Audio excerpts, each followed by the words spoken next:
11 बजे के बीच में उपस्थित हूँ आप सबके सामने। आज इनकी कुंडली लेकर के आया हूँ। इनका नाम है मोनू और ये हैं झज्जर हरियाणा। 5 दिसंबर 1995 12:45 कुंडली बनती है कुंभ लग्न की और शुक्ल पक्ष के त्रयोदशी चतुर्दशी के चंद्रमा बड़े शुभदायक होते हैं, लेकिन उस पे राहु की दृष्टि है, शनि की दृष्टि है केतु के साथ। हालांकि ग्रहण में नहीं है, लेकिन फिर भी वहां पे प्रभाव रहेगा क्योंकि शनि भी तो देख रहे हैं। हालांकि एक बात जो और मैं समझ रहा हूं कि यहाँ पे शनि की दृष्टि और शनि की नीच दृष्टि पड़ेगी तो चंद्रमा को परेशानी में डालेंगे, राहु की दृष्टि व्यक्ति को कंफ्यूजन में डालेगी। मतलब आपको जीतना शुभग्रह होने के पास और शुभग्रह होने के कारण उसके पास बल है। व्यक्ति उद्योगी होता है, पुरुष बड़े ही पुरुष तत्व का, पुरुष प्रकृति का होता है। मतलब वो मर्दानगी से भरा हुआ है, निष्ठावान है, पर संवेदनशील बड़ा होता है, तुरंत तुरंत बदल जाता है। प्रवृत्ति जो है वो बदलाव पसंद है, बदलाव तुरंत चाहता है। व्यक्ति एक जगह पे एक टिक करके रह नहीं पाता है क्योंकि चंद्रमा है कमजोर, कमजोर नहीं है पर वो हो जा रहा है। कैसे? क्योंकि उसके पास पक्ष का बल है। मतलब बाय नेचर वो ग्रह को बड़ा अच्छा बना रहा है। शुक्ल पक्ष के चतुर्दशी त्रयोदशी द्वादशी तिथि के चंद्रमा जो हैं वो पूर्णिमा के निकट जब जाएंगे तो बड़े अच्छे हो जाएंगे। मतलब ये व्यक्ति के व्यक्तित्व को सुंदर भी बनाएंगे। पर व्यक्ति कई बार जो होता है वो जो चीज उसको पसंद आएगी अगर वो उसको नहीं मिलेगी तो उसको छीन लेना या चुरा लेना चाहता है, तो ऐसी प्रवृत्ति का राहु बना देगा। गुरु बुध और सूर्य यहाँ पे वृश्चिक राशि में तीनों ज्येष्ठा नक्षत्र में बैठे हैं और ये व्यक्ति के अंदर सरकारी नौकरी, व्यक्ति के अंदर शिक्षकीय गुण, व्यक्ति के अंदर चीजों को संभालने वाला, मैनेज करने वाला और बैंकिंग के सेक्टर से जुड़ करके काम करने वाला, साथ ही साथ व्यक्ति को बहुत ही मजबूत तरीके से सरकार का लाभ लेने वाला। क्योंकि यहाँ पे मंगल जो बैठे हैं वो धनु राशि के केतु के नक्षत्र में बैठे हैं, मृग मूल नक्षत्र में, और शुक्र जो बैठे हैं वो बैठे पूर्वाषाढ़ा नक्षत्र में। अब जरा गौर करिए तो शुक्र और मंगल एक साथ लाभ भाव में, ये पापी भाव है, ये पापी बना सकते हैं। इस वजह से मित्र गलत ना बने, कंपनी अच्छी बने। मंगल यहाँ के जो गुरु यहाँ के अधिपति हैं वो मंगल के साथ परिवर्तन कर रहे हैं। लाभ भाव के अधिपति गुरु, दशम भाव के अधिपति मंगल के साथ परिवर्तन राजयोग, यानी कि ये व्यक्ति की कुंडली में महाभाग्यशाली योग बना रहे हैं। दूसरी बात है कि इस कुंडली के लिए 8 अंक बड़ा अच्छा होगा, पश्चिम दिशा अच्छी होगी और यहाँ पे शनि ना चाहते हुए भी अच्छे परिणाम देंगे। यहाँ पे शनि जो बैठे हैं या लग्न जो बना है वो 20 डिग्री 38 कला का बलवान है, अवरोह अवस्था में है। मतलब नीचे जा रहा है ये, मतलब नीचे की तरह जो है वो प्रभावित हो रहा है, नीचे की तरफ प्रवाहित हो रहा है। इस वजह से कई बार व्यक्ति को मेहनत ज्यादा करनी पड़ेगी। पूर्वा भाद्रपद नक्षत्र के पहले चरण में, अब यहाँ पे जो पूर्वा भाद्रपद नक्षत्र के पहले चरण की स्थिति बन रही है और पूर्वा भाद्रपद नक्षत्र जो है वो गुरु का नक्षत्र, गुरु जो है वो दशम स्थान में सूर्य के साथ बैठे हैं। पहले इस बात पे फोकस करते हैं कि गुरु है कौन। लाभ के और धन के अधिपति होकर के दशम में बैठे, लाभ और धन दोनों देंगे, भाग्यशाली योग भी लगाएंगे। बुध के साथ बैठ करके व्यक्ति में के अंदर यशस्विता भी देंगे। सूर्य और बुध का यहां बैठ करके व्यक्ति के अंदर शिक्षकीय गुण या बैंकिंग के क्षेत्र में या सीए वगैरह बनने का, या फिर सरकारी नौकरी में, सरकारी क्षेत्र में पिता से जुड़ करके कोई भी काम व्यक्ति करना चाहे तो कर सकता है। लग्न के अधिपति लग्न में शश महापुरुष योग लगा रहे हैं, ये सबसे अच्छी बात है। राहु यहाँ पे शुभ होंगे और राहु की स्तुति जन्म कुंडली में बहुत अच्छी होगी। तुला राशि में बैठे हैं, कन्या के बैठे हैं, वृषभ के बैठे हैं, मिथुन के बैठे हैं, तुला के बैठे हैं, तो ये सामान्यतः अच्छे परिणाम देंगे। राहु यहाँ पे चित्रा नक्षत्र के बैठे हैं जिसका अधिपति मंगल मित्र की राशि में बैठा है। गुरु की राशि में परिवर्तन राजयोग, यानी कि राहु के पास भी बल होगा। जन्म कुंडली में पूर्वा भाद्रपद नक्षत्र के पहले चरण में गुरु बैठे हैं। गुरु यहाँ पे लग्नेश शनि के बहुत अच्छे मित्र नहीं होते और इस आधार पर कि आप जब पूर्वा भाद्रपद नक्षत्र के पहले चरण के अधिपति को देखते हैं तो वो बन जाते हैं मंगल। शनि और मंगल का संबंध बहुत अच्छा नहीं होता, लेकिन गुरु और मंगल मित्र होते हैं। ध्यान से समझिए, चरण के अधिपति मंगल बने, लग्न के अधिपति शनि बने, पूर्वा भाद्रपद नक्षत्र के अधिपति गुरु बने, यानी कि गुरु और शनि का बहुत अच्छा मित्र सामान्य संबंध होता है, लेकिन शनि और मंगल सामान्य होते हैं। यानी कि गुरु और मंगल तो मित्र बने पर गुरु शनि अच्छे नहीं बने और शनि और मंगल अच्छे नहीं बने। इस आधार पर इस कुंडली में शनि की दशा अच्छी जाएगी, गुरु की दशा थोड़ी कमजोर जाएगी, घिसटवाएगी, मेहनत करवाएगी, क्योंकि लग्नेश के वो मित्र नहीं होते, सामान्य होते हैं। पर मंगल कौन है? तो मंगल इस कुंडली के दशम स्थान के और जन्म कुंडली में उनकी दूसरी राशि जन्म कुंडली के पराक्रम भाव में बन रही है। पराक्रम और दशम के अधिपति जो सुख भाव भी है, सुख का पूरक होने के कारण सुख भाव भी है, और वहां का अधिपति लाभ में, व्यक्ति को माता से व्यक्ति को पिता से, व्यक्ति को गुरुजनों से, व्यक्ति को बड़े लोगों से आशीर्वाद मिलता रहे। गुरु, बुध और सूर्य यहाँ पे 3 ग्रह एक साथ शुद्ध सात्विक बनाएंगे, अच्छे नेचर का व्यक्ति को बनाएंगे। पर कमजोरी कहाँ है? मंगल के साथ शुक्र का बैठना, क्योंकि मंगल केतु के नक्षत्र में बैठा है, मूल नक्षत्र के। व्यक्ति के पास कम पैसों पे नौकरी करने का भी कभी कभी प्रभाव जागेगा। व्यक्ति सरकारी क्षेत्र का प्रभाव विकसित करे। 1995 के हैं आप, शिक्षकीय गुण आपके अंदर ज्यादा है। आप बस मन को स्टैब्लिश करिए, शांत रखिए, धैर्य रखिए और काम करते रहिए आगे।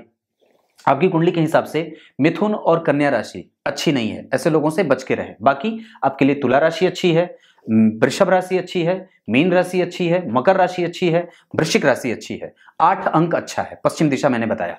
अब जरा गौर करिए तो यहाँ पे गुरु लाभ के अधिपति बुध के साथ बैठे जो कि अष्टम के अधिपति, लाभ और अष्टम के अधिपति एक साथ दशम में बैठे हैं, सूर्य के साथ जो कि सप्तम के अधिपति हैं।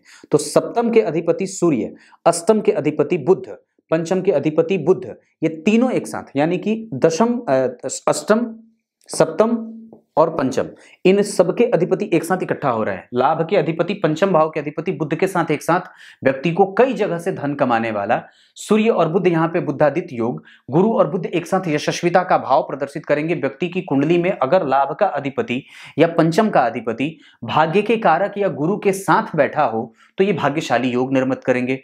सप्तम के अधिपति अगर 2 शुभ ग्रहों के साथ बैठा हो तो दाम्पत्य अच्छा रहेगा। और उस पे शनि का प्रभाव, पत्नी बिल्कुल ही निकट उम्र की या थोड़ी बड़ी मिल जाती है कई बार, लेकिन विवाह जो है वो कई बार देर से हो सकता है क्योंकि लग्न में शनि का प्रभाव बड़ा बलवान हो रहा है और सूर्य की दृष्टि इस भाव से केंद्र में जा रही है। सूर्य इस भाव के अधिपति मित्र की राशि में जा रहे हैं, यहां से केंद्र में 2 शुभ ग्रह बैठे, यानी कि दाम्पत्य का सुख अच्छा है। लेकिन सप्तम भाव के अधिपति के ऊपर आप जरा गौर करें तो पाप कर्त्री भी लग रहा है, क्योंकि इन तीनों ग्रहों को, जो कि पंचमेश है बुध, उसको पाप कर्त्री लगा, राहु और मंगल। जो सप्तम भाव के अधिपति है सूर्य, उसको भी पाप कर्त्री लगा, राहु और मंगल। और जो अष्टम भाव के अधिपति हैं बुध, उसको भी पाप कर्त्री लगा, जो पंचमेश है। यानी कि कहीं ना कहीं हमें बैलेंस बनाने की आवश्यकता भी होगी। बिना कुंडली मिलाए और बहुत अच्छे तरीके से कुंडली मिलाए विवाह नहीं करना होगा। मंगल जो है वो एकादशवें में बैठा है। आप जब इनकी कुंडली की चंद्र कुंडली बनाते हैं तो चंद्रमा और केतु एक साथ बैठेंगे और उस भाव से तीसरे एकादशवें में शनि बैठेंगे, जो कि देखेंगे। इसका मतलब है कि लाभ हमेशा व्यक्ति को प्राप्त होगा, क्योंकि जब आप चंद्र कुंडली बनाएंगे तो शनि जो है वो एकादशवें भाव में स्थापित होते देखे जाएंगे पीछे, और साथ ही साथ वो लाभ देंगे। व्यक्ति जो भी प्राप्त करना चाहता है उसके पास इतनी क्षमता है कि वो प्राप्त करे। इस भाव से केंद्र का भाव खाली, लाभ से केंद्र का भाव शुभ ग्रह बना, जहां के अधिपति शुक्र जन्म कुंडली में लाभ में जा रहे हैं। माता का लाभ हमेशा हो, क्योंकि द्वितीय भाव के अधिपति गुरु भी उसे देख रहे हैं, तो यानी कि माता का लाभ भी होगा। भाग्य भाव के अधिपति शुक्र भी लाभ भाव में बैठे हैं मंगल के साथ, जो कि दशम स्थान में अधिपति, दशम केंद्र त्रिकोण राजयोग या धर्म कर्माधिपति, ये दोनों बनेगा क्योंकि शुक्र और मंगल एक साथ बैठ रहे हैं। ऐसी स्थिति में व्यक्ति को भाग्य का लाभ मिले, व्यक्ति को कैरियर का लाभ मिले, बस मित्रता अच्छे लोगों से करे। सूर्य दिग्बली हैं, गुरु और सूर्य का एक साथ बैठना, व्यक्ति नैतिक तत्वों का पालन करने वाला, कभी भी गलत लोगों के साथ मित्रता न करे, इसका भी परिचायक होता है। गुरु की 5वीं दृष्टि धनदायक, पिता का लाभ, पिता के साथ संबंध अच्छा और पिता को श्रेष्ठ, और पिता को कई बार पुत्र के लिए चिंतित होते देखा जाता है। गुरु की 7वीं दृष्टि यहाँ पे ठीक नहीं है, इस वजह से पिता जो है वो पुत्र के सुख को लेकर के चिंतित हमेशा ही बने रहेंगे। गुरु की 7वीं दृष्टि के बाद 9वीं दृष्टि उच्च की पड़ेगी, प्रतियोगिता अच्छी दे, अच्छे प्रतियोगिता में शामिल हो, प्रतियोगिताओं में सफलता गुरु की दशा में, चंद्रमा की दशा में, सूर्य की दशा में, बुध की दशा में, शुक्र की दशा में मिलती रहे। शनि यहाँ पे अच्छे परिणाम देंगे, यहाँ पे मंगल भी अच्छे परिणाम देंगे, गुरु थोड़े कमजोर परिणाम देंगे। हालांकि एक बात और बता दूं तो इस कुंडली के लिए बुध बहुत अच्छे नहीं होते, क्योंकि पंचम के अधिपति होने के साथ साथ अष्टम भाव के अधिपति होकर के वो दशम में बैठ रहे हैं। इस वजह से व्यक्ति कई बार करियर को लेकर के कंफ्यूजन या ऊहापोह की स्थिति में भी रहेगा। क्यों? क्योंकि राहु की दृष्टि भी तो प्रभावित कर रही है। हालांकि एक बहुत अच्छी और गनीमत वाली बात यह है कि राहु जो देख रहे हैं वो मित्र को देख रहे हैं और मित्र की राशि को या अपनी राशि को देख रहे हैं। इस कारण से व्यक्ति कई जगह से पैसे कमाएगा और विपरीत के प्रति आकर्षित होने वाला, रति क्रिया का माहिर होने वाला और अंग के ऊपर अपना जो है वो आरोपित, मतलब जो से अंग पे और अंग प्रत्यंग को हमेशा ही लेकर के सजग रहने वाला। स्वास्थ्य का लाभ संपूर्ण तरीके से, सारे अंग उतने ही बलिष्ठ होते हैं, मजबूत होते हैं जितना उनको होना चाहिए। नवांश कुंडली में मेष का लग्न का नवांश बनना, लग्न के अधिपति शनि जाकर के जन्म कुंडली में बैठे थे लग्न में, अपनी ही राशि में। यहाँ शनि जो है वो मित्र के नवांश में, अच्छी बात है। जो यहाँ पे धन भाव के अधिपति गुरु और जन्म कुंडली के लाभ के अधिपति गुरु यहाँ पे वृश्चिक राशि में परिवर्तन राजयोग बना रहे थे। व्यक्ति को कई प्रकार से लाभ देने वाले गुरु और मंगल की दशा ना चाहते हुए भी अच्छी दशा सिद्ध होगी। यहाँ पे जो गुरु हैं वो जन्म कुंडली में बैठ रहे हैं अपनी राशि में।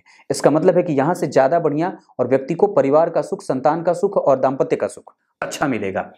तीसरे भाव के अधिपति मंगल वो जन्म कुंडली में जाकर के जन्म कुंडली में तृतीय और दशम भाव के अधिपति होकर के परिवर्तन योग बना रहे थे शुक्र जैसे ग्रह के साथ बैठ करके, जो कि भाग्य का अधिपति था, धर्म कर्माधिपति। व्यक्ति धर्म के रास्ते पर अपने सद्गुण से युक्त होकर के कई प्रकार से धन अर्जित करेगा, पर पापी और पाप कर्म नहीं करेगा, अच्छा कर्म करेगा। वो मंगल यहाँ पे जाकर के जन्म कुंडली में मिथुन राशि के बैठे हो मंगल नवांश में, तो ये बड़े अच्छे हो जाते हैं, नीचा विलासी फिर नहीं होते और अच्छे हो जाते हैं। ये बात हमेशा याद रखिएगा।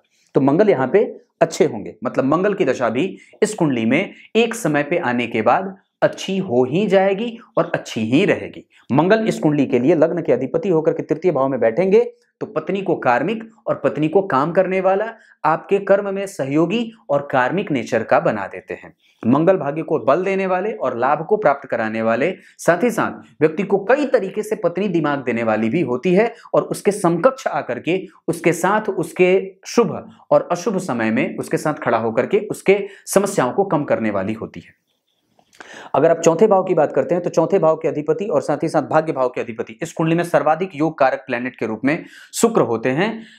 एकादशवें भाव में बैठे हैं, महाभाग्यशाली योग, महाधार्मिक योग और धर्म के साथ व्यक्ति को लाभ देने वाले यहाँ शुक्र जो हो रहे हैं वो जन्म कुंडली में पंचम भाव में बैठ रहे हैं, नीचा विलासी होकर के, जो कि जन्म कुंडली के सप्तम के अधिपति होकर के पंचम में बैठ रहे हैं। दाम्पत्य का प्रेम रहेगा, पर व्यक्ति को हो सकता है कि ससुराल से धन थोड़ा कम मिले।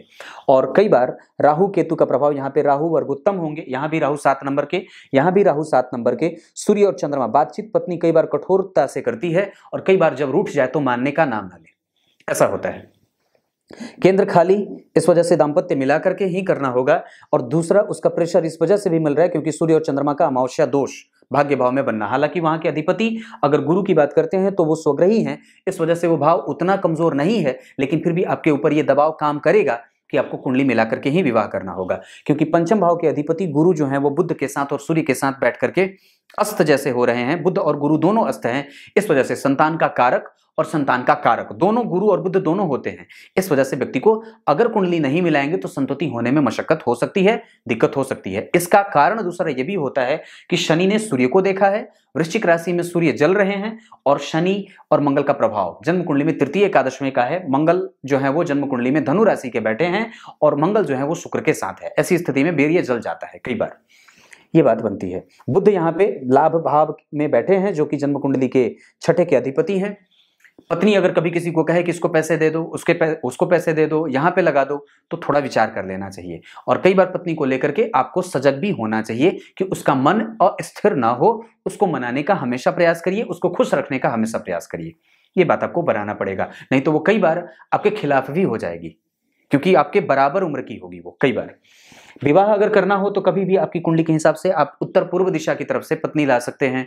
आपकी कुंडली के हिसाब से धनु राशि की पत्नी, मेष राशि की पत्नी, सिंह राशि की पत्नी, तुला राशि की पत्नी, मिथुन राशि की पत्नी बड़ी अच्छी साबित हो सकती हैं।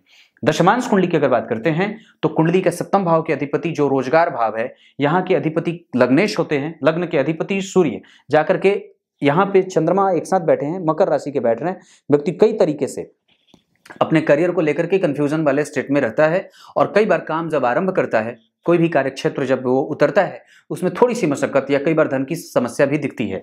यहाँ पे हालांकि अगर बात करते हैं तो ये इस भाव के अधिपति बुध जाकर के जन्म कुंडली में उस भाव को नीच का होकर के मंगल के साथ बैठ करके देख रहे हैं। यहाँ पे व्यक्ति के पास ध्यान है, दिमाग है, पर इंप्लीमेंटेशन करने के लिए वो सोच नहीं पा रहा है कि कहां से शुरू करे। तो इसके लिए आपको गणेश जी के मंत्रों का जप करना होगा, हनुमान चालीसा का पाठ करना होगा, किसी मंदिर का दर्शन प्रत्येक दिन करना चाहिए। आपके लिए शनिवार का दिन शुभ हो सकता है, 8 अंक शुभ हो सकता है। अगर हो सके तो आप गौर करें तो पश्चिम दिशा की तरफ अपने जन्म स्थान से निकलने का प्रयास करिए, आपको ये ज्यादा लाभ देगा। मैंने जो राशियां बताई हैं वो आपके लिए लाभदायक हो सकती हैं। राशि मैंने बताई थी जन्म कुंडली के आधार पर 3 और 6 छोड़ करके आपके लिए 7 अंक अच्छा रहेगा, 9 अंक अच्छा रहेगा, 8 अंक अच्छा रहेगा, मकर कुंभ मीन भी अच्छा रहेगा, वृषभ भी अच्छी रहेगी। ये कुछ राशियां आपके लिए अच्छी सिद्ध हो सकती हैं। यहाँ पे फिर बता दूं, कर्म क्षेत्र का अधिपति दशमांश कुंडली में कर्म क्षेत्र में बैठा है, ये आपको ठीक करेगा और आपको सरकारी क्षेत्र का लाभ देगा। व्यक्ति को सरकारी क्षेत्र का पहले प्रयास करना चाहिए। अगर कुछ भी ना हो तो अपना काम जरूर शुरू कर दीजिएगा, पर काम कौन सा, तो ये उस समय की दशा के आधार पर तय हो। दूसरी, अगर ऐसे ओवरऑल देखता हूं तो आपकी कुंडली में पढ़ाने का क्षेत्र बहुत अच्छा बनेगा। तो कम से कम अपनी शिक्षा इस लेवल पे बना लीजिए कि आपको कल को अगर पढ़ाना हो, किसी को ट्रेनिंग देना हो, समाज के लिए कुछ करना हो, देश के लिए कुछ करना हो, आर्थिक तौर पे किसी को मदद देनी हो, धर्म के लिए कुछ करना हो, पर्यावरण के लिए कुछ करना हो, लोगों को मदद करना हो आर्थिक रूप से, या समाज के लिए कुछ करना, जैसे जो भी आप सामाजिक क्षेत्र में काम करना चाहते हैं, इस लेवल पे अपने आप को बनाने के लिए आपको प्रयास करना चाहिए। एक ऐसे लेवल पे अपने आप को बनाइए जहां पे आप पर्यावरण के संरक्षक के रूप में जाने जाएं। आप ऐसे लेवल पे काम कर सकते हैं जहां पे आप पर्यावरण के लिए कुछ कर सकते हैं, देश के लिए कुछ कर सकते हैं, बड़े लेवल पे आप, क्योंकि गुरु और बुध सूर्य एक साथ व्यक्ति को नैतिक तत्वों का पालन करने वाला और धर्म के लिए काम करने वाला, सामाजिक रूप से व्यक्ति को प्रतिष्ठित और संपन्न बनाने वाला, धर्म का पुरोधा और धर्म का रक्षक, धर्म धुरंधर। और व्यक्ति जब आसानी से कोई काम ना हो तो अगर जबरदस्ती भी अगर करना चाहे तो कर सकता है। आपकी कुंडली में ये योग बना हुआ है। क्लियर है? आपकी कुंडली में अगर ग्रह की स्थिति बता दूं तो सबसे पहले सूर्य बहुत अच्छी स्थिति में, 50% का परिणाम। मन को ठीक करना है, चंद्रमा आपका मृतप्राय है, इस वजह से वो ठीक है क्योंकि पक्ष का बल उसके पास मिल रहा है, लेकिन राहु और शनि के प्रभाव में होने के कारण वो थोड़ा कमजोर या संकुचित हो रहा है। मंगल बढ़िया परिणाम करेंगे 50% का, बुध 25%, गुरु 25%, शुक्र भी 25%। नहीं, शुक्र आपकी कुंडली में बड़े अच्छे हैं, इस वजह से शुक्र का परिणाम आपको मिलता रहेगा। धन, ऐश्वर्य, भौतिकीय सुख, भूमि, भवन, वाहन, महंगा शौक और जितनी भी चीजें होती हैं भौतिकीय दृष्टिकोण से वो आपको सब कुछ देंगे। एकादशवें भाव में शुक्र का बैठना भौतिकीय दृष्टिकोण से हमेशा ही बहुत मजबूत बनाने वाला हो जाता है। राहु, शनि और केतु, शनि आपकी कुंडली के लिए लग्न के अधिपति होकर के डिग्री में मृतप्राय हो रहे हैं, इस वजह से बजरंगबली की पूजा और हनुमान जी का दर्शन और लाल वस्त्र का धारण करना ज्यादा बनता है। नीला वस्त्र धारण ज्यादा करिए। पारिजात का पुष्प भगवान शनि के गले में डालिए या शनिवार को स्वयं धारण करिए या शिव जी को पारिजात पुष्प अर्पित करिए, शमी पत्र अर्पित करिए, विष्णु भगवान के विष्णु सहस्त्र नाम का पाठ करिए या रात को सोते समय सुन लिया करिए। राम रक्षा स्तोत्र का पाठ आपको करना चाहिए। तेल जरूर ही शनिवार को स्नान करना चाहिए तो लगा लेना चाहिए। और उसके बाद अगर मंगलवार को हो सके तो मिट्टी डाल करके, जो खास करके गंगा की मिट्टी हो, उससे स्नान करना चाहिए। हफ्ते में एक दिन, सप्ताह में एक दिन, चाहे मंगलवार हो चाहे शनिवार हो, किसी नदी का दर्शन अवश्य ही कर लेना चाहिए। गाय के लिए अगर कुछ कर सकते हैं तो उसके गोबर से अपने घर के किसी एक खास हिस्से को प्रत्येक दिन लेपित करके उस पे भगवान विष्णु की मूर्ति या बजरंगबली की मूर्ति रख करके उसकी आराधना करिए। इससे तुरंत ही आपके मंगल और शनि दोनों ठीक हो जाएंगे। राहु और केतु आपकी कुंडली के लिए, राहु शुभ होंगे क्योंकि भाव अच्छा है, दृष्टि अच्छी होगी और वो पंचम भाव को देख भी रहे हैं तो मित्र में बड़ा अच्छा, यहां भी देख रहे हैं तो बड़ा अच्छा, यहां भी देखेंगे तो अच्छे ही देखेंगे। यहाँ पे थोड़े से कमजोर, लेकिन यहाँ पे चंद्रमा को कमजोर कर रहे हैं, इस वजह से व्यक्ति को कई बार वो पता ही नहीं चलेगा कि वो कहाँ मेहनत करे, कंफ्यूजन सा हो जाता है। इस वजह से इस कंफ्यूजन को दूर करने के लिए बजरंगबली की पूजा और जो विधि बताई वो। राहु की दृष्टि यहाँ पे ठीक है, यहाँ ठीक है, यहाँ ठीक है। अगर आपकी कुंडली में अगर मैं अभी देखता हूं तो राहु की ही स्थिति चल रही है, इस वजह से कंफ्यूजन थोड़ा बड़ा हुआ हो सकता है, लेकिन लाजवर्त गणेश जी के मंत्रों का जप, बजरंगबली के हनुमान चालीसा का पाठ 3 बार, क्योंकि राशि जो आपकी बन रही है वो मेष के है। हालांकि ढैया और साढ़े साथी का कोई प्रभाव नहीं है, लेकिन शनि स्वग्रही होकर के आपकी कुंडली में पूर्वा भाद्रपद नक्षत्र में बैठ रहे हैं और ऐसी स्थिति में ये कि गुरु के नक्षत्र के होते हैं और गुरु आपकी कुंडली में दशम स्थान में बैठ करके आपके कर्म में आपको सहयोगी सिद्ध करा रहा है। ये ठीक है, खराब नहीं है। वो मित्र की राशि में, मित्र के साथ अति मित्रता का भाव परिवर्तन राज्यों को बहुत अच्छा है, तो ये बात बन रही है। गुरु, राहु और केतु के प्रभाव में आपके ऊपर दबाव रहेगा कि आप जो काम कर रहे हैं उसको शुरू करने से पहले अच्छे समय का, अच्छे वक्त का, अच्छे मुहूर्त का चयन करें और अपने से बड़े और गुरुजनों का आशीर्वाद प्राप्त करें। सप्तम भाव के अधिपति पापक ग्रह के प्रभाव में भी है, लेकिन उस पर शुभ ग्रह का असर ज्यादा है, पापकर्त्री लगा है। इस वजह से कई बार व्यक्ति को धन की स्थिति में लाभ होता है, व्यापार में लाभ होता है और कई बार व्यक्ति कई जगह से धन भी कमाते हुए देखा जाता है। अष्टम भाव में शुभ ग्रह की राशि का बनना, छठे भाव में शुभ ग्रह की राशि का बनना, 12वें भाव में सम संख्या की राशि का बनना, ये थोड़ा कमजोर कर रहा है। कुंडली में 2 घर भरे हैं, 2 घर खाली हैं, तो इस वजह से उल्टा बोल रहा हूं, 2 घर भरे हैं, 2 घर खाली हैं, नहीं ऐसा नहीं, 2 घर भरे हैं, 2 घर खाली हैं। पर गुरु, बुध और सूर्य एक साथ, व्यक्ति कभी भी बिगड़ेगा नहीं, शनि लग्न में बैठा है, हमेशा निर्णय सुनाएगा। मृतप्राय नहीं होते तो ये और भी ज्यादा बलवान हो सकते थे। शश महापुरुष योग का प्रभाव कितना रहेगा, तो शनि यहाँ पे मित्र की राशि में है, यहाँ पे वो बहुत अच्छे नहीं होंगे तो थोड़े कमजोर हो जाएंगे। चंद्रमा कमजोर है, इस वजह से थोड़े कमजोर हो जाएंगे। शश महापुरुष योग का प्रभाव थोड़ा कमजोर होगा, पर परिवर्तन राजयोग का बल मिलता रहेगा, लाभ का बल मिलता रहेगा, भाग्य का बल मिलता रहेगा, यश का बल मिलता रहेगा, प्रभाव बढ़ता रहेगा, भौतिक सुख संसाधन की स्थिति मजबूत होती रहेगी। ये सारी चीजें ठीक हैं। राहु ठीक है, केतु थोड़े कमजोर हैं, इस वजह से उनकी दशा में हो सकता है कि आपको कम पैसों पे नौकरी करनी पड़े, अनुभव होने के बावजूद भी प्रमोशन ना हो, यह स्थिति बनती है। विवाह शुक्र की दशा में, गुरु की दशा में, बुध की दशा में, शुक्र की दशा में, शुक्र की दशा में, मंगल की दशा में हो सकता है। संतान शुक्र की दशा में, घर भूमि भवन वाहन का सुख शुक्र की दशा में बड़ा अच्छा मिलेगा। चतुर्थ भाव के अधिपति मंगल के साथ बैठे हैं जो कि दशम के अधिपति हैं, इस वजह से व्यक्ति को संतान, भूमि भवन वाहन, पुत्र पुत्री, माता और पिता, इन सब का सुख व्यक्ति को मिलता रहता है। लग्न के अधिपति लग्न में और दशम भाव को देख रहे हैं, व्यक्ति कार्मिक है, कर्म करेगा और नौकरी न मिलने पे खुद का काम, प्राइवेट नौकरी के चक्कर में ना पड़े, आप अपना काम कर सकते हैं, ये सबसे अच्छी बात होगी। तब तक के लिए अब क्या बताऊं, सब तो बता दिया। रेवती नक्षत्र के गुरु बैठे हैं नवांश कुंडली में, इस वजह से व्यक्ति की पत्नी बुद्धिमान होगी और साथ ही साथ अगर देखता हूं तो वो सैया सुख का संपूर्ण लाभ भी देगी। एकादशवां भाव जन्म कुंडली के नवांश चार्ट में शुक्र और मंगल से बैठे हैं। मित्र गलत ना बनाए, गलत संगति में ना जाए, वीर्य का हंता ना बने, वीर्य का रक्षक बने और ब्रह्मचर्य व्रत का पालन करने पे चेहरे की कांति बनी रहती है। चंद्रमा केतु और राहु के प्रभाव में, शनि के प्रभाव में है, इस वजह से व्यक्ति को डिसीजन मेकिंग कैपेसिटी में कमजोरी मिलेगी। हालांकि बुध और चंद्रमा एक दूसरे से केंद्र में नहीं है, इस वजह से ये एक अच्छी बात होती है।